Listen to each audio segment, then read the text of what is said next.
If you're in a mall or in a public area, it is true, you have to be aware of the exits. I would encourage you to slow down during the holiday season. Don't put yourself in such a rush to buy gifts and forget about the simple things like what the holiday is really all about. And once you start there, you can slow things down, you can relax, plan ahead, maybe go with a group of people so you're shopping together, you're not by yourself. It takes a little bit of time to look at the exits, to be aware of the traffic.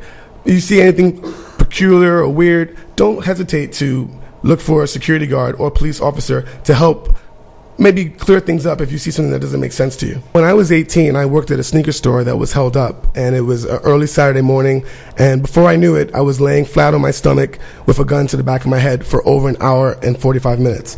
I kept my calm because I'm a comedian. I cracked jokes with the guys that were holding up the place, and I let them know that I was not a threat to them. Of course, after everything happened, I went through the emotions that everyone would go through, fear, regret, anger, and I decided to do something about it. And my martial arts training has taught me that I can't control every situation. I definitely don't want to be in a situation like that again, but I'm now prepared, if I need to make quick reactions and to think on my feet. See, on one hand, with that situation in mind, you're here telling me and everybody else this story. Correct. On the other hand, you were beating yourself up, so to speak, right, for not doing something different. Exactly. How does that make you feel? I mean, even to this day. Well, I actually did everything that I should have and could have done, which I'm happy about. I said my prayers. I made peace with my maker, and I put myself in a situation where if an opportunity did present itself, that I would have, if I had to flee, I would have done that. I wasn't in a position where I could have taken down two robbers at the time. You have to also weigh the options. Is it worth your life? And what I mean by that is, can you ride it out?